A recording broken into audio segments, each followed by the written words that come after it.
Group 2 கொஸ்டின்ஸோட book source எங்கே இருக்குது அப்படின்னு பார்க்கலாம். இது பார்ட் 3 வீடியோ, முன்னாடி போட்டு வீடியோஸ் எல்லாமே கீழே டிஸ்கிரிப்ஷனில் கொடுக்குறேன், செக் பண்ணி பாருங்கள்.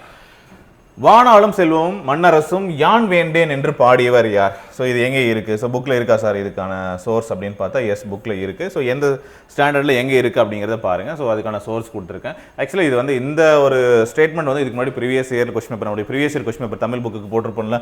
ஸோ அதை வச்சு நீங்கள் படிச்சிருந்தாலும் ஆன்சர் பண்ணியிருக்கலாம். பாருங்கள், ஆண்டாள் கூறாத தொடர் எது? ஸோ என்ன பண்ணுவோம், வழக்கமாக வந்து இதெல்லாம் சொல்லியிருக்காங்க, இது இல்லை, அப்போ இது யார் சொல்லியிருக்காங்க அப்படிங்கிற ஒரு விஷயத்தை தெரிஞ்சு நம்ம படிப்போம். ஸோ அது ஒன்று, அப்படி படிச்சிருக்கலாம். இல்லை ஸோ பழைய புக்கில் பார்த்தீங்க அப்படின்னா இருக்கா, வானாளும் செல்வம் மன்னரசும் யான் வேண்டேன் அப்படின்னு சொன்னது யார்? குலசேகரர். பக்தி இயக்கங்கள் நீங்கள் வந்து படிச்சிருக்கீங்கன்னா அதில் வந்துடும். ஸோ இல்லை அப்படின்னு பார்த்தீங்கன்னா உங்களுக்கு ethics, 12th ethics book, new book பாருங்கள், 166 பேஜ் நம்பரில் குலசேகர ஆழ்வார் பற்றி சொல்லி அவங்களுடைய முக்கியமான லைன்ஸ் எல்லாமே கொடுத்துருக்காங்களா? அதில் இருக்கா, வானாளும் செல்வம் மன்னரசும் யான் வேண்டேன் அப்படின்னு சொன்னது யார் அப்படின்னு சொல்லிட்டு, அப்போ ஆன்சர் வந்து குலசேகர ஆழ்வார். ஸோ அதை வந்து மார்க் பண்ண வேண்டியதுதான். ஆப்ஷன் டி தெரிஞ்சிருக்கும். தமிழ் படித்தவங்களுக்கு ஈஸி, ஓகேவா? தமிழ் படிச்சிருந்தீங்க அப்படின்னா ஓகே. ஸோ அடிஷ்னல் வேல்யூ உங்களுக்கு இருக்குது. ஓகே, ஒரு சோர்ஸ் உங்களுக்கு எத்தனை சோர்ஸ் வேணுமா இருக்குது, புக்கில் இருக்குது, எப்படி இருந்தாலும் படிச்சிருக்கலாம். அடுத்து 4 2 சொல்லுக்குறது என்ற பழமொழியில் இரண்டு எதனை குறிக்கிறது அப்படின்னு சொல்லி கேட்டிருக்காங்க. 2 எதை சொல்லுது? திருக்குறள். சரியா? 4ங்கிறது 4 அடியார் அப்படிங்கும்போது ஸோ இது வந்து 6லேயே இருக்குது. சரிங்களா? 6லேயே நூல்வழியில் 4 அடியார் சம்பந்தமான கண்டென்ட்லேயே இருக்குது. இன்னொரு திருக்குறளுக்கு இணையாக வைக்க போற்றப்படுவதை 4 2 சொல்லுக்குருதி அப்படிங்கிற தொடர் மூலம் அறியலாம் அப்படிங்கிற ஒரு ஸ்டேட்மெண்ட்டை வச்சுருக்காங்க. ஸோ அதுலேருந்து நம்ம வந்து தெரிஞ்சுக்கலாம் அப்படிங்கிறது புரியுது. ஓகேவா? ஸோ முடிஞ்சது. ஸோ இதுக்கான சோர்ஸ் பார்த்தாச்சு. அடுத்து பாருங்கள், எதனை பனையளவு நன்றியாக கொள்வர் என வள்ளுவர் குறிப்பிடுகிறார்? இது வந்து தமிழ் கொஸ்டின், யூனிட் 8 கொஸ்டின் தான். ஸோ இந்த கண்டென்ட்டும் வந்து பார்த்தீங்கன்னா நமக்கு புக்கில் இருக்கா? ஸோ அது வந்து குறள், செய் நன்றி அறிதல் அப்படிங்கிறதுல ஒரு 104வது குறளாக வரும் பாருங்கள். திணைத்துணை நன்றி செய்யணும், பனைத்துணையாக கொள்வார், பயன் தெரிவார். சரியா? பனையளவு நன்றியாக கொள்வார் யார் அப்படின்னு சொல்லி கேட்குறாங்க. அதாவது ஒருவர் செய்யக்கூடிய திணையளவு நன்மை, திணையளவு நன்றியை எப்படி கொள்வாங்க? அதனால் பயன்படக்கூடிய நன்றி கொள்வார், பல்வேறு வகையில் பயன்படுத்தக்கூடிய பனையின் அளவாக கருதுவார். நான் உங்களுக்கு வந்து திருக்குறள் PDF வந்து கொடுத்துருப்போம். கடைசியாக கூட டெலிகிராமில் வந்து உங்களுக்கு வந்து திருக்குறள் PDFs 25 அதிகாரங்கள் கொடுத்துருப்போம், எக்ஸ்ப்ளனேஷன் கொடுத்துருப்போம். அதுலேருந்து எடுத்து போட்டது தான் இது. ஓகேவா? ஸோ அது மட்டும் இல்லாமல் இது புக்லேயும் இருக்குது, 12th தமிழில் பேஜ் நம்பர் 74 போனீங்க அப்படின்னா திணைத்துணை நன்றி செய்யணும், பனைத்துணையாக கொள்வார், பயன் தெரிவார். ஸோ அப்படின்ட்டு போடலாம். ஓகேவா? அப்போது பனையளவு நன்றியாக எதை கொள்ளுவாங்க அப்படின்னு சொல்லி கேட்குறாங்க. பனையளவு அப்படின்னு பார்க்குற ஒரு திணையளவு செஞ்சதை நாங்கள் எப்படி கருதுவோம்? பனையளவாக செய்ததாக கருதுவோம். சரியா? திணையளவு நன்றி. சரி, அடுத்து who founded the all India Muslim league in 1906? இதுக்கு புக்கில் வந்து இல்லை, ஆனால் நீங்கள் படிக்கும்போது நிறைய ப்ரீவியஸ் இயர் கொஸ்டின் பேப்பரில் இதை பற்றி நம்ம நிறைய லைவ் டிஸ்கஷனில் நம்ம பல வாட்டி டிஸ்கஸ் பண்ணியிருக்கோம். சரியா? பல வாட்டி டிஸ்கஸ் பண்ணியிருக்கோம். நீங்கள் வந்து 12th ஹிஸ்ட்ரியில் எடுத்துக்கிட்டிங்கன்னா 6th லெசனில் அனைத்து இந்திய முஸ்லீம் லீகினுடைய உருவாக்கம்னு சொல்லியிருப்பாங்க. ஸோ அதில் வந்து என்ன சொல்லியிருப்பாங்க? 1906 அக்டோபர் 1 வந்து பார்த்தீங்க அப்படின்னா முஸ்லீம் பிரபுக்கள் எல்லாம் சேர்ந்து என்ன பண்ணியிருப்பாங்க? சிம்லாவில் வந்து 35 பேர் சேர்ந்து என்ன பண்ணியிருப்பாங்க? போயிட்டு அப்போதைய அரச பிரதிநிதியாக மிண்டோவிடம் தங்களுடைய கருத்துக்களை முன் வச்சாங்க அப்படின்னு இருக்கும். சரியா? ஸோ அதில் வந்து முக்கியமான நபர் யார்? யாருடைய தலைமையில்? ஆகா கான். அதனால் ஆகா கான்னு போட்டுறாதீங்க. சரி, ஆகா கான் ஆன்சர் இல்லை. சரியா? ஸோ இது வந்து டாக்காவில் எங்கே ஸ்டார்ட் பண்ணுறாங்க அப்படின்னா டாக்காவில், பங்களாதேஷ். ஸோ அங்கே வந்து ஒன்று வேணும் அப்படின்னு சொல்லிட்டு அதே 1906 டிசம்பரில் ஸ்டார்ட் பண்ணது தான் இந்த யார் அப்படின்னா சலீமுல்லா கான். நவாப் குவாஜா சலீமுல்லா அப்படிங்கிறவர் ஸ்டார்ட் பண்ணக்கூடியது தான் இது. ஸோ அப்போ வந்து இவர் இருக்க மாட்டார், ஆனால் இதனுடைய ஃபஸ்ட்டு பிரசிடெண்ட்டாக அவர் இருப்பார். ஃபவுண்டிங் இது அப்போது அவர் அங்கே இல்லை. சரியா? இவங்கெல்லாம் சேர்ந்து உருவாக்குனது. ஸோ உருவாக்குனது யார் அப்படின்னு கேட்டால் சலீமுல்லா கான். இதை முகமது அலி ஜின்னா 1913 டைம் பீரியடில் தான் வந்து முஸ்லீம் லீகில் ஜாயின் பண்ணியிருப்பாங்க. ஸ்டார்டிங்லலாம் கிடையாது, அதுக்கப்புறம் தான் வந்து சேர்ந்துருப்பாங்க. சரியா? ஸோ ஆகா கான் பிரசிடெண்ட்டாக இருந்திருப்பார். ஸோ தெரிஞ்சுக்கோங்க. ஸோ ஆன்சர் வந்து ஆப்ஷன் பி. பட் புக்கில் இல்லை, நம்ம ஆனால் படிச்சிருக்கணும். நீங்கள் வந்து இந்த புக்கோ இல்லை வந்து நான் ஏற்கனவே வந்து உங்களுக்கு இன்னொரு புக் சொல்லியிருந்தேன். இது இந்திய விடுதலை போராட்டத்தில் போராட்ட வரலாறு அப்படிங்கிற ஒரு புக் சொல்லியிருந்தேன். எக்ஸ்ட்ராவாக ஹிஸ்ட்ரிக்கு வந்து நம்ம வந்து படிக்கும்போது விடுதலை போராட்டம் நம்ம படிக்கும்போது இந்த ஒரு புக்கை ரெஃபர் பண்ணுங்கள் அப்படிங்கிற நம்ம வந்து சொல்லியிருப்போம். முஸ்லீம் லீக் 136 நான் இன்னும் பார்க்கல, ஆனால் இருக்கும். சரியா? எனக்கு தெரிஞ்சு இருக்கணும்.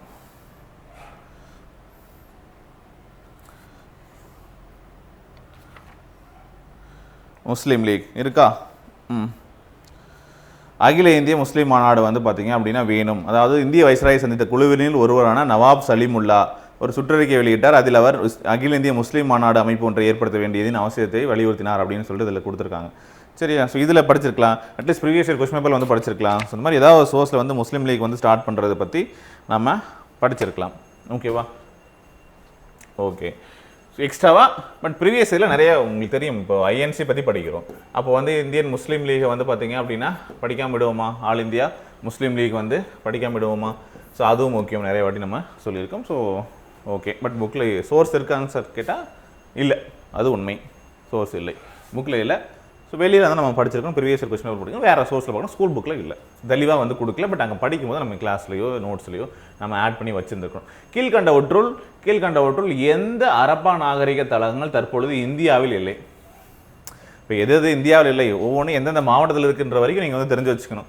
ஸோ லோக்கல் இந்தியாவில் இருக்கா? ஆக்சுவலாக வந்து சிந்துவெளி நாகரிகம் அப்படின்னு சொல்லிட்டு ஒரு கிளாஸ் வந்து போட்டிருந்தேன். இந்த குரூப் 4க்கு அப்புறம் ரிவிஷன் வந்து நான் பெருசாக வந்து இன்வால்வ் ஆகலை. பட் அந்த டைமிங்கில் போட்ட கொஸ்டின் அதுக்கப்புறம் சில டைமில் வந்து நான் லைவ் போட்டிருந்தேன். அப்போ எல்லாமே இது வந்து சொல்லியிருந்தேன். பாருங்கள், அட்லீஸ்ட் நீங்கள் 6th புக்கு எடுத்துகிட்டு பாருங்கள், இந்தியாவோட பார்டர் லைனை வச்சுக்கிட்டு நம்ம பார்த்தா கூட மொகஞ்சதாரோ, அரப்பா இதெல்லாம் இந்தியாவில் இல்லை. சரியா? அப்படி நீங்கள் கண்டென்ட்டாக படிச்சிருப்பீங்க, தெரியும். ஸோ இது ரெண்டுமே இல்லைன்னு இதில் ஒன்று தெரிஞ்சாலும் நீங்கள் வந்து ஆன்சர் போட்டுருவீங்க ஆப்ஷன் ஏ அப்படின்னு சொல்லிட்டு, பாகிஸ்தானில் இருக்குது அப்படின்னு சொல்லிட்டு. ஸோ இதை பற்றி நம்ம நிறைய டீட்டெயிலான கிளாஸ்லாம் கொடுத்துருந்தோம். சரிங்களா? மொகஞ்சதாரோ எந்த இடத்துல வருது, அரப்பா எங்கே இருக்குது, சரியா? ஸோ இது எல்லாமே வந்து பார்த்திங்க அப்படின்னா மேப்பில் தெளிவாக கொடுத்துருக்கான். ஸோ நீங்கள் வந்து ஆன்சர் போட்டிருப்பீங்க. ஸோ நம்மளும் டீட்டெயில்டாக வந்து எக்ஸ்பிளைன் பண்ணி கொடுத்துருந்தோம்ல. அரப்பா வந்து எங்கே இருக்குது, மொகஞ்சதாரோ எங்கே இருக்குது, காளிபங்கன் எங்கே இருக்குது. ஸோ இந்த மாதிரி பாகிஸ்தான் கடைசியாக வந்து ப்ரீவியஸ் இயர் கொஸ்டின் பேப்பர் நம்ம படிக்கும் போதும் படிச்சிருப்போம். எப்படியாவது இந்த கண்டென்ட்டாக வந்து நம்ம படிச்சிருப்போம் இல்லையா? ஓகே, சரி. அடுத்து, கல்லாரை காணுங்கால் கல்வி நல்கா கசடர்க்கு தூக்க மரம் அங்கே உண்டாம் இந்த கவிதை வரிகளுக்கு உரியவர் யார்? இது பாரதிதாசன் தான். எனக்கு வந்து சோர்ஸ் எங்கன்னு தெரியல, உங்களுக்கு யாராவது தெரிஞ்சால் சொல்லுங்கள். புக்கில் இல்லை, புக்கில் நான் பார்த்த வரைக்கும் இல்லை. இப்போ யாராவது ஃபைண்ட் அவுட் பண்ணி தான் சொல்லுங்கள். சரியா? புக் சோர்ஸ் இல்லை. பட் வெளியே வந்து பார்த்தீங்க அப்படின்னா பாண்டியன் பரிசு அப்படிங்கிறதுலேருந்து எழுதின அந்த இது கிடச்சிது. ஸோ அங்கேருந்து போட்டிருக்கோம் நம்ம. சரியா? ஏதாவது ஒரு பாடல் வரிகளை எடுத்து கொடுத்து கேட்டாங்களா, இல்லை பழைய புக் எதுலையாவது இருக்கா அப்படின்னு தெரியல எனக்கு. ஸோ இப்போதைக்கு நான் பார்த்த வரைக்கும் என்னால் இப்போதைக்கு கண்டுபிடிக்க முடியல. சோர்ஸ் இல்லை, பட் வெளியே இருந்து வந்திருக்குது அவுட் ஆஃப் புக்கு கொஷின். சரியா? ஸோ வேறு ஏதாவது நீங்கள் படித்த புக்கில் சோர்ஸாக கொடுத்துருக்காங்க அப்படின்னா சொல்லுங்கள். ஓகேவா? ஸோ இது இல்லை. அடுத்து பாருங்கள், இது என்னது? மத்திய தலைமை தகவல் ஆணையர். இதுவும் வந்து உங்களுக்கு புக்கில் இருக்காது. ஐ மீன் ஸ்கூல் புக்கில் வந்து உங்களுக்கு இந்த கண்டென்ட் வருமானா வராது. கமிஷன் தனியாக நம்ம படிக்கும்போது கிளாஸில் அந்த நோட்ஸில் ஸோ அதெல்லாம் நம்ம வந்து ப்ரீவியஸ் கொஸ்டின் பேப்பர் ரிவைஸ் பண்ணும்போது இப்போ கிளாஸில் பார்த்தீங்க அப்படின்னா ஸோ ரெண்டுமே வந்து ரீஅப்பாயின்மெண்ட் கிடையாது. இதுக்கும் ஸ்டேட் கமிஷனுக்கும் சென்ட்ரலுக்கும் சேம் தான். ஸோ இந்த மாதிரி விஷயங்கள்லாம் நம்ம வந்து டிஸ்கஸ் பண்ணியிருப்போம். ஸோ இதை வந்து ரெண்டுக்குமே வந்து சாத்தியம் அல்ல. சரியா? மறுநியமனம் அப்படிங்கிறது சாத்தியம் அல்ல அப்படின்னு ஆன்சர் பண்ணோம். So both are not eligible for reappointment. ஓகேவா? கிளாஸில் சொல்லியிருப்போம். ஸோ அது நோட் பண்ணியிருக்கலாம். ஸோ இதெல்லாம் வந்து அவுட் ஆஃப் புக்கு, வெளியேருந்து வந்தது. ஸோ இதுக்கு அதுக்கும் சம்மந்தம் இல்லை. ஓகேவா? ஸோ இது வெளியிலேருந்து வந்த கொஷின் தான். அப்புறம் இது வந்து பின்வரும் நோட்டில் எவை சரியாக இணைக்கப்பட்டிருக்கு? நமக்கு வந்து இது எல்லாமே இரும்பினுடைய தாதுகள் கொடுத்துருக்காங்க. ஸோ இரும்பினுடைய தாதுகள் கொடுத்துருக்காங்க. ஏமடைட் தாது, மேக்னடைட் தாது, லிமோனைட், சிட்டரைட், மேக்னடைட், ஏமடைட், லிமோனைட், லைமனைட் அப்படின்னு இருக்கா, சிட்டரைட். சரியா? ஸோ இது வந்து பார்த்தீங்க அப்படின்னா இரும்பின் ஆக்சைடுன்னு சொல்கிறது ஏமடைட் தாது, கரெக்டு தான். இரும்பின் தாது அப்படிங்கிறது ஏமடைட் தாது. கருப்பு தாது அப்படின்னு சொல்கிறது மேக்னைட் தாது. சரிங்களா? சிட்டரைட் அப்படிங்கிறது இரும்பு கார்பன், இல்லை இரும்பினுடைய ஆக்சைடு, இரும்பினுடைய கார்பன் அப்படின்னு சொல்லிட்டு இதுவும் கரெக்டாக இருக்குது. 1-4 சரியாக இருக்குது அப்படின்னு நீங்கள் கெஸ் பண்ணால் கூட 1-4 சரியாக வரக்கூடிய ஆப்ஷனை சூஸ் பண்ணணும். ஆப்ஷன் சியை மார்க் பண்ண வேண்டியதான். ரெண்டும் சரி, இந்த 3ங்கிறது தப்பு. இது எங்கே இருக்குது? 10th ஜாகிரபியில் இருக்கும். முதல்ல இதெல்லாம் இரும்பினுடைய தாது அப்படிங்கிறது உங்களுக்கு தெரியணும். ஸோ இரும்பு தாதுன்னு கொடுத்துருக்காங்க. அவரோட மேக்னடைட் வந்து கருப்பு தாதுன்னு சொல்லப்படுது. அது தெரியலனா கூட சரி, இப்போ தெரிஞ்சுக்கோங்க, ஒரு விஷயம் தெரிஞ்சுக்கோங்க. பட் இதை வந்து நீங்கள் கெஸ் பண்ணி இது ரெண்டும் இரும்பினுடைய ஆக்சைடுங்கிறது தெரிஞ்சால் கூட ஸோ இரும்பு சரியாக இருக்குது அப்படின்னு போட்டுக்கலாம். பட் இந்த அளவுக்கு கேட்டால் என்ன பண்ண முடியும்? நாம் இப்போ சொல்லலாம் வந்து இப்படி போட்டிருக்கலாம், அப்படி போட்டிருக்கலாம். ஏன்னா ஆன்சரை பார்த்ததுனால நம்ம இப்படி பண்ணலான்னு சொல்கிறோம். ஆன்சரே பார்க்காத போது நீங்கள் இப்படி தான் கெஸ் பண்ணி போட்டிருக்க வாய்ப்புகள் இருக்குது. வேறு எப்படி ட்ரை பண்ணிங்கிறதுன்னு கமெண்ட்டில் சொல்லுங்கள். அடுத்து பாருங்க, இது கரண்ட் அஃபேர்ஸ். அண்மையில் வந்து பார்த்தீங்க அப்படின்னா மேக விதைப்பு தொழில்நுட்பம் செயற்கை மழையை பெற பயன்படுத்தப்படுது. இது ஏற்கனவே நம்ம தமிழ்நாட்டில் மேக விதைப்பு பண்ணாங்க, என்ன யூஸ் பண்ணாங்க, இந்த மாதிரி விஷயங்கள்லாம் இதுக்கு முன்னாடி உங்களுக்கு தெரிஞ்சிருந்தது அப்படின்னா சில்வர் அயோடைடு யூஸ் பண்ணுவாங்க, வெள்ளி அயோடைடு. சரி, அது ஒன்று இருக்கணும்னு தெரியும், ஆனால் 3 இடத்துல வருது. சரியா, உங்களுக்கு தெரியல, பட் புக்கில் சோர்ஸ் இருக்கா சார்? கிளவுட் சீடிங்கை பற்றி இருக்குது. சரியா, கிளவுட் சீடிங் மேக செயற்கை மழை பற்றி இருக்குது. எங்கே இருக்குது அப்படின்னா 11th ஜியாகிரஃபின்னு நினைக்கிறது. 11th ஜியாகிரஃபியில் வளிமண்டலம் சம்மந்தமான ஒரு கண்டென்ட் இருக்குது, நான் கிளாஸில் கொடுத்துருப்பேன். சரிங்களா? ஸோ அதில் வந்து பார்த்திங்கன்னா விமானம் மூலமாக வறண்ட பனி படிகங்கள், திட CO2. சரியா, மேகத்தின் மீது உலர்பனி தேவை. உலர்பனி, பொட்டாசியம் குளோரைடு, வெள்ளி பொட்டாசியம் அயோடைடு, சோடியம் குளோரைடு, இதெல்லாம் இதில் நமக்கு தெரிய வேண்டியது உலர்பனி. ஸோ புக்கு மட்டும் படிச்சிருக்கேன் சார், நான் புக்கில் வந்து கிளவுட் சீடிங் பற்றி படிச்சிருக்கேன், கரண்ட் அஃபேர்ஸ் கூட படிக்கல. ஸோ இந்த லெசன் வளிமண்டலம் உங்களுக்கு இருக்குது, படிச்சிருக்கேன். அந்த விதத்தில் நீங்கள் வந்து கவர் பண்ணியிருந்தீங்கன்னா சோர்ஸ் இருக்கானா இருக்குது. ஸோ உலர்பனின்னு வரணும், 2 வரணும். 2 வரக்கூடிய ஆப்ஷன் இது மட்டும்தான், வேறு எதுவும் இல்லை. ஆன்சராக போட்டிருக்கலாம். இல்லை வெளியே எடட் தெரியும், 1 2. சரியா,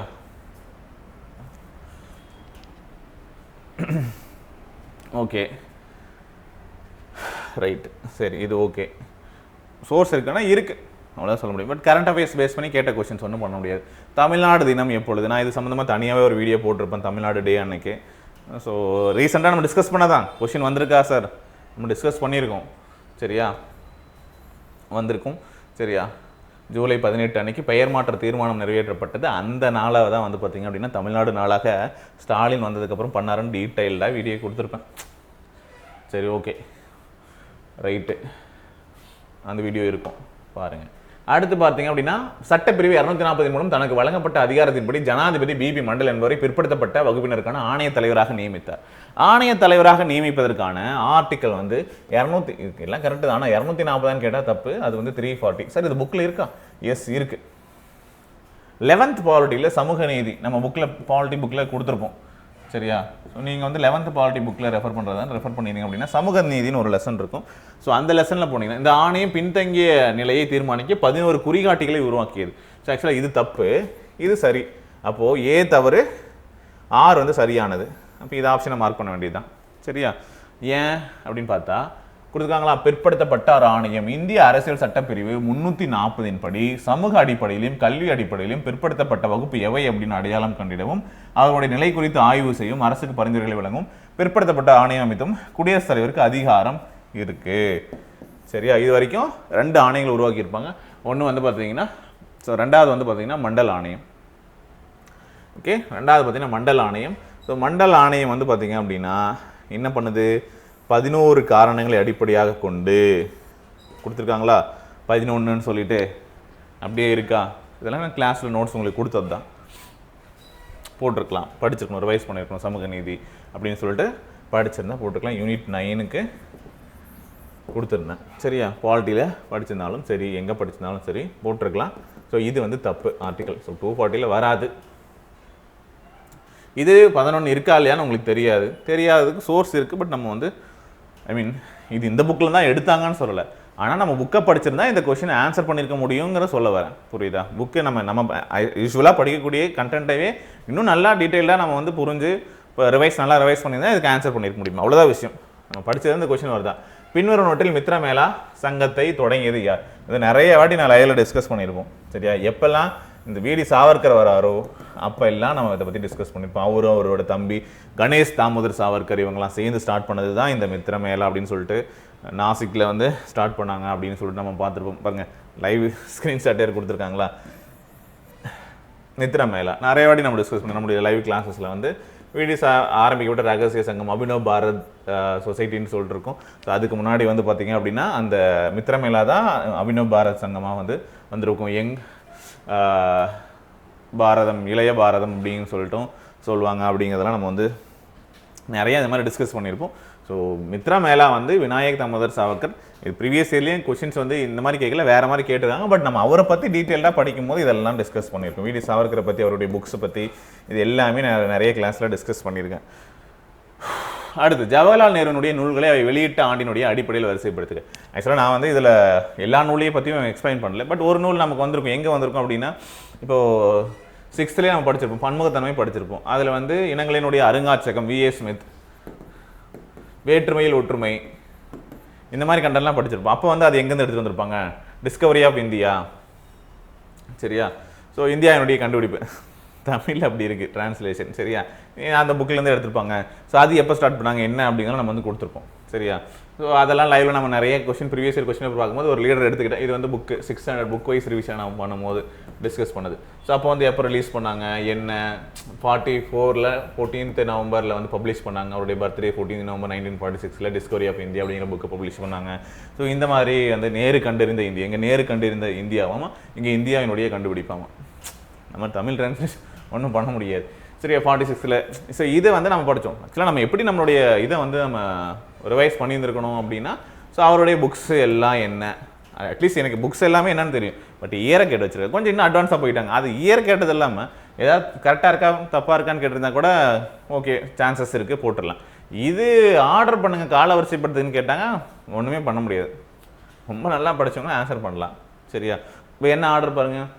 ஆக்சுவலாக discovery of India 46 and autobiography 36ல் எழுதுனது, கிளிம்ஸ் ஆஃப் வேர்ல்டு ஹிஸ்ட்ரி வந்து 34ல் எழுதுனது.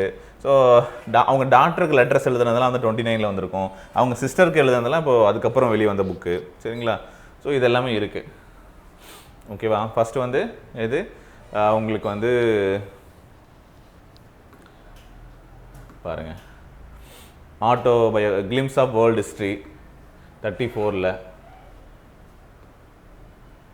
Glimpse of old history 1934. சரிங்களா?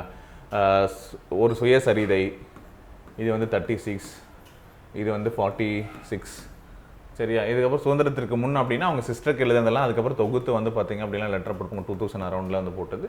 ஸோ ஃபஸ்ட்டு வந்து பார்த்தீங்க அப்படின்னா 2, அடுத்து வந்து இந்தியாவினுடைய சுயசரிதை 2, 1, அடுத்து 3, அடுத்து 4, 2, 1, 3, 4 ஆப்ஷன் பி வரும்.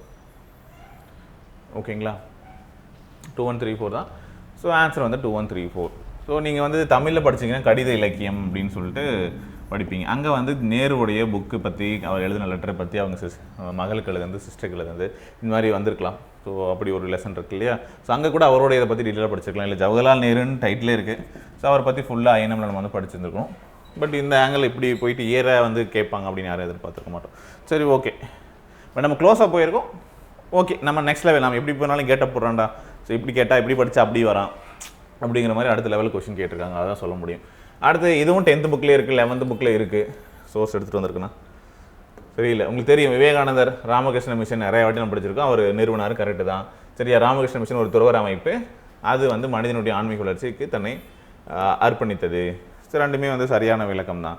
ஸோ ஆப்ஷன் பியை மார்க் பண்ணுங்கள். புக்கில் இருக்குது, 10th இருக்குது. கீழ்கண்ட அமைப்புகளில் எவைகள் அரசியலமைப்பு சட்டத்தில் காணப்படவில்லை. ஸோ இது தேர்தல் ஆணையம் புக்கில் இருக்கா? தேர்தல் ஆணையம் புக்கில் இருக்கா? ஆர்டிக்கல் என்னது? நிதி ஆணையம் புக்கில் இருக்கா? 10th புக்லேயே இருக்குது. இது 9th புக்லேயே வரும். எலெக்ஷன் கமிஷனை பற்றி, தேர்தல் ஆணையம் பற்றி வரக்கூடியது, நிதி ஆணையம் பற்றி வரக்கூடியது 280. 10th வரும்ல நிதி ஆணையம் பற்றி. 10th பாலிட்டியில் ஃபஸ்ட் லெசனில் வருதுன்னு நினைக்கிறேன். நிதி ஆணையம் சம்பந்தமாக.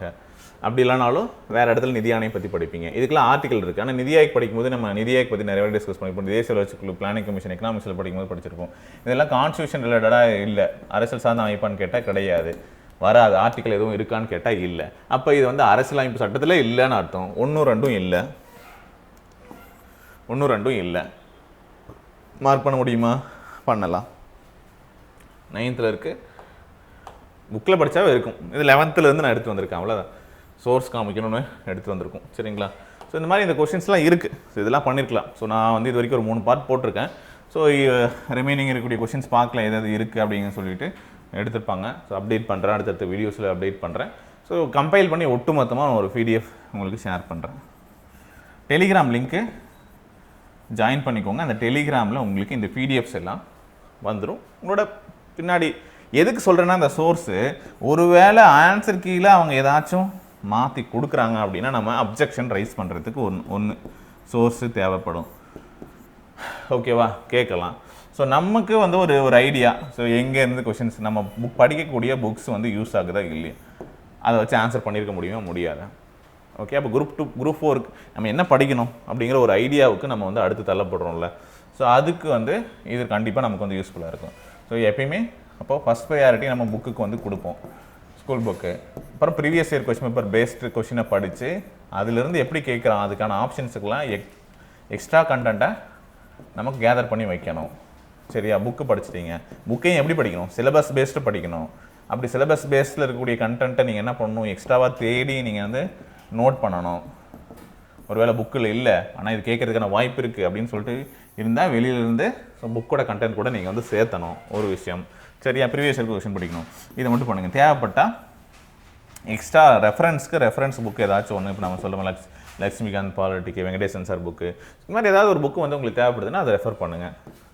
ஆனால் ப்ரைமரியாக நம்ம படிக்கக்கூடியது இதெல்லாம் சிலபஸ் பேஸில் புக்ஸை படிச்சுட்டு சிலபஸ் பேஸ்க்கு நல்லா வந்து ரெடி ஆக்கணும். ஸோ அதுதான் வந்து நம்முடைய அல்டிமேட் எய்ம். ஓகேவா? ஸோ இன்னொரு முக்கியமான அப்டேட்டு, ஸோ எக்ஸாமுக்காக வந்து ப்ரிப்பேர் பண்ணுறவங்களுக்கு ஜிஎஸில் வந்து பார்த்திங்க அப்படின்னா ஒரு டெஸ்ட் பேட்ச் வந்து மாஸ்டர் டெஸ்ட் அப்படின்னு சொல்லிட்டு ஸ்டார்ட் பண்ணியிருக்கோம். ஸோ இது வந்து பார்த்திங்க அப்படின்னா டெய்லியும் உங்களுக்கு வந்து படிக்கிறதுக்கான பிளான் இருக்கும், என்ன படிக்கணும், அதுக்கான டெஸ்ட்டு வந்து ஒவ்வொரு டாப்பிக்கும் வந்து என்ன பண்ண போகிறேன், டெஸ்ட்டாக வந்து கொடுக்க போகிறேன். ஜிகே சயின்ஸை தவிர்த்து மீதி இருக்கக்கூடிய எல்லா டாப்பிக்கும் நான் இதில் இன்க்ளூட் பண்ணி கரண்ட் அஃபேர்ஸ் தவிர்த்து, ஏன்னா அது மெயின் முக்கியமானது. ஸோ அதுக்கு வந்து பார்த்திங்க அப்படின்னா ஒரு 100+ டெஸ்ட்டு. சரிங்களா, இது குரூப் 1, குரூப் 2, குரூப் 4 எல்லா எக்ஸாம்ஸ்க்குமான நீங்கள் யூஸ் பண்ணலாம். அடுத்து குரூப் 4க்கு நீங்கள் யூஸ் பண்ணலாம். சரிங்களா, ஸோ 749 இருக்கும். செப்டம்பர் 23 வந்து ஸ்டார்ட் ஆகுது. ஸோ இன்ட்ரெஸ்ட் இருக்கிறவங்க ஜாயின் பண்ணிக்கோங்க. 100+ டெஸ்ட். சரிங்களா, ஒரு டெஸ்ட்டு வந்து பார்த்தீங்க அப்படின்னா ஒரு லெசன் 2 லெசன் அந்த மாதிரி சின்ன 6ல் அந்த புக்கில் இருக்கக்கூடிய லெசன் தான். பிளான் ஆல்ரெடி நான் வந்து சொல்லியிருக்கேன், வீடியோ போட்டிருக்கேன். ஸோ இந்த மாதிரி சேர்த்து நம்ம என்ன பண்ண போகிறோம், பிகினர்ஸ் நீங்கள் வந்து கம்ப்ளீட் பண்ண ஒரு அண்டர்ஸ்டாண்டிங் வேணும்னா இந்த புக்கை படிச்சாகணும். ஸோ உங்களை கம்ப்ளீட் பண்ண வைக்கிறதுக்கு இப்போ இருந்து நம்ம இமீடியட்டாக ஸ்டார்ட் பண்ணியிருக்கோம். டெய்லியும் வந்து ஒரு 3 hours ஸ்பெண்ட் பண்ணி படிங்க. இது டெஸ்ட் அன்னைக்கு எழுதுங்க. சரிங்களா, எழுதிட்டு உங்களோட பர்ஃபார்மன்ஸ் எப்படி இருக்குது அப்படிங்கிறத தெரிஞ்சு இம்ப்ரூவ் பண்ணுறதுக்கு பாருங்கள். ஸோ உங்களுக்கு வந்து ஒரு ஸ்டடி பிளான் பேஸ்டு படிக்கிறதுக்கும் ஈஸியாக இருக்கும். நம்ம எதுவுமே பிளான் இல்லைனா படித்தோம் விட்டோம் அப்படின்னு போயிடும். ஸோ யூஸ் பண்ணிக்கோங்க. ஸோ ஏதாவது டவுட் இருந்தது அப்படின்னா இந்த நம்பருக்கு காண்டாக்ட் பண்ணிக்கோங்க. அட்மிஷன் பற்றி ஏற்கனவே இந்த வீடியோக்குள்ள டிஸ்கிரிப்ஷன்லையும் டீட்டெயில்ஸ் கொடுத்துருக்கேன். பேட்சில் ஜாயின் பண்ணுறோம், இந்த நம்பருக்கு காண்டாக்ட் பண்ணிக்கோங்க. ஓகேவா? தேங்க்யூ.